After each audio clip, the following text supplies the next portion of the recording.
بسم اللہ الرحمن الرحیم۔ السلام علیکم دوستو۔ غیر حقیقی انداز سے جینا کیا ہوتا ہے، یہ بات ہم سے بڑھ کر شاید ہی کسی کو معلوم ہو۔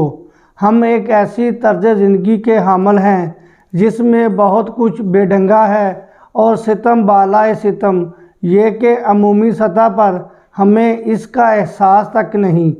اس کا وہی نتیجہ برآمد ہو رہا ہے جو ہونا چاہیے تھا، یعنی زندگی میں کچھ بھی ایسا نہیں جو متوازن ہو، اعتدال کی حدود میں ہو۔ آج کم و بیش ہر طبقہ اپنے اپنے طور پر پریشانی سے دوچار ہے۔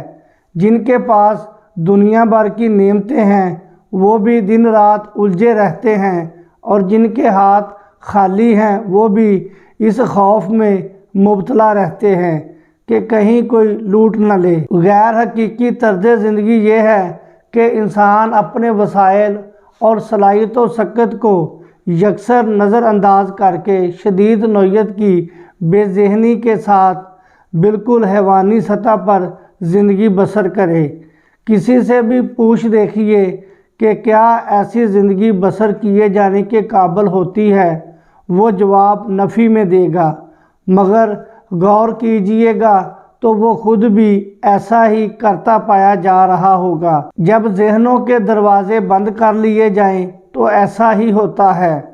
ہمارے ہاں اکثریت نے ذہن سے کام لینا چھوڑ دیا ہے، اور اس سے بھی بڑی اور تلخ حقیقت یہ ہے کہ ہم میں بیشتر وہ ہیں جو اس بات پر یقین ہی نہیں رکھتے کہ ذہن بروئے کار لانے اور زندگی کو آسان بنانے کے لیے ہوتا ہے۔ جب ذہن سے کام لینے میں برائے نام بھی دلچسپی نہ لی جائے اور ذہنی صلاحیتوں کو محض عمومی معاملہ سمجھ کر بالائے طاق رکھ دیا جائے، تب معاملات صرف خرابی کی طرف جاتے ہیں اور جا رہے ہیں۔ کسی بھی پسماندہ معاشرے کی پسماندگی کے بنیادی اسباب کا جائزہ لیجیے تو بہت جلد آپ اس نتیجے پر پہنچیں گے کہ بیشتر خرابیاں محض اس بات سے پیدا ہوتی ہیں کہ لوگ ذہن سے کام لینے میں تساہل برتتے ہیں، اور بہت سے تو عار محسوس کرتے ہیں۔ ایسے معاشرے میں اگر کسی کو یہ سمجھانے کی کوشش کیجیے کہ سوچ سمجھ کر ذہن سے کام لینے کی عادت اور مشق ہی انسان کو ڈھنگ سے جینے کے قابل بناتی ہے، تو وہ آپ کو یوں دیکھتا ہے گویا آپ کسی اور سیارے کی مخلوق ہوں۔ ایسا اس لیے ہے کہ یہاں طرز زندگی ہی بے ذہنی سے عبارت ہو، وہاں کوئی بھی نہیں چاہتا کہ زیادہ سوچے اور سمجھے۔ ایسے ماحول میں لوگ صرف جینے پر یقین رکھتے ہیں، شعوری سطح پر زندگی بسر کرنے کو اپنے دل و دماغ پر بوجھ گردانتے ہیں۔ یہاں ہر طرف بے ذہنی کا چلن عام ہو، بلکہ بے ذہنی کا راج ہو، وہاں ذہن سے کام لینے والے عجیب لگتے ہیں۔ ہمارا بھی یہی کیس ہے۔ ہمارے ہاں بھی اب عمومی سطح پر بے ذہنی کو سب سے بڑے چلن کا درجہ حاصل ہو چکا ہے۔ لوگ سوچنے اور سمجھنے کی زحمت گوارا کیے بغیر جیے جا رہے ہیں، بھرپور نظم و ضبط کے ساتھ ذہن کو بروئے کار لاتے ہوئے، منصوبہ سازی کو زندگی کا اہم جز بناتے ہوئے زندگی بسر کرنے میں لوگ اس لیے الجھن محسوس کر رہے ہیں کہ ہر طرف انتشار ہے، بے ذہنی ہے، نظم و ضبط کا شدید فقدان ہے۔ ایسے میں کوئی کیا کرے؟ جو لوگ ڈھنگ سے یعنی بھرپور نظم و ضبط کے ساتھ جینا چاہتے ہیں اور اس حوالے سے مشق کرتے ہیں، وہ خود کو مشکلات میں گرا ہوا پاتے ہیں۔ ایسے لوگ کہیں اور تو کیا اپنے ہی گھر میں اجنبی ہو کر رہ جاتے ہیں۔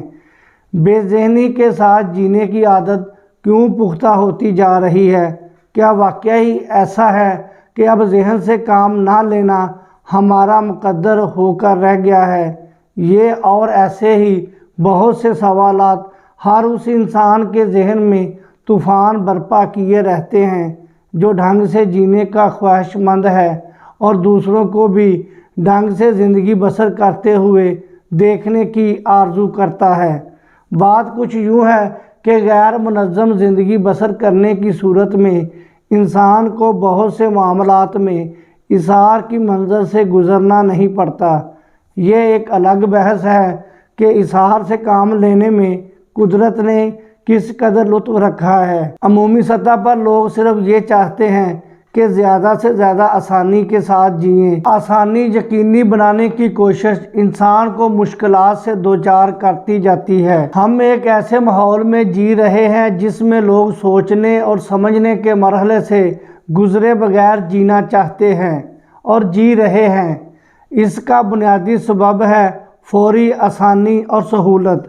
کوئی یہ سوچنے کی زحمت گوارا نہیں کرتا کہ وقتی نوعیت کی آسانی اور سہولت بعد میں چل کر کتنے مسائل پیدا کرتی ہے اور زندگی کتنی الجھتی چلی جاتی ہے۔ جب انسان ہر معاملے میں آسانی اور سہولت تلاش کرتا ہے تب طویل المیعاد سوچ سے دوچار ہوتا چلا جاتا ہے۔ دور اندیشی یہ ہے کہ انسان تھوڑی سی سہولت کی خاطر پوری زندگی کو داؤ پر نہ لگائے۔ اب فاسٹ فوڈ کی ہی مثال لے لیجئے۔ لوگ وقت بچانے کے لیے فاسٹ فوڈ کو ترجیح دیتے ہیں۔ فاسٹ فوڈ کے نام پر جتنی بھی چیزیں ہم کھاتے ہیں وہ ہمارے معدے اور دیگر اعضاء کا بیڑا غرق کرنے پر تلی رہتی ہیں۔ یہ ایسی اشیاء ہیں جو تھوڑی سی محنت سے ذرا سی دیر میں تیار ہو جاتی ہیں۔ ان کے پکنے کی نوعیت ایسی ہے کہ ہمارا جسم صرف چربی سے دوچار ہوتا ہے۔ پھر بھی ہم فاسٹ فوڈ ترک نہیں کرتے۔ کیوں؟ یہ آسانی سے کھائی جانے والی اشیاء ہیں۔ فاسٹ فوڈ ہم کہیں بھی بیٹھ کر یا چلتے پھرتے کھا لیتے ہیں۔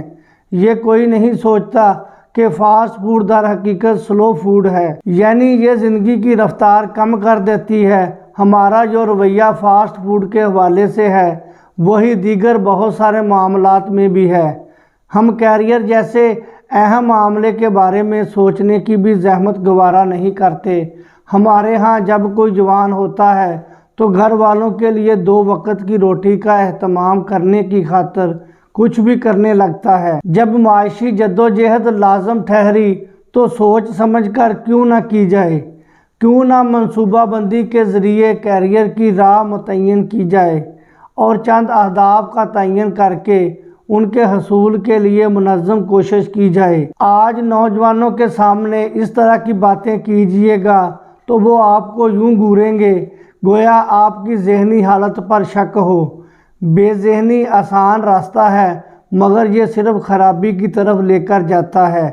نظم و ضبط کے ساتھ گزاری جانے والی زندگی میں بہت سی مشکلات مگر یہ زندگی آپ کو طے شدہ مقاصد کی طرف لے کر جاتی ہے۔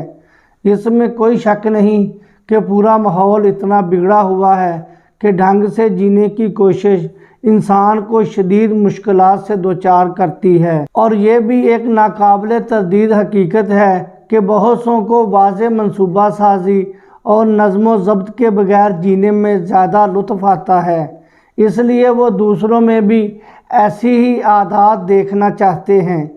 ایسے میں اگر کوئی ذہن سے کام لے، سوچے، منصوبہ سازی کرے، نظم و ضبط کو اپنائے اور طے کردہ مقاصد کے حصول کے لیے جدوجہد کرے تو عجیب دکھائی دیتا ہے۔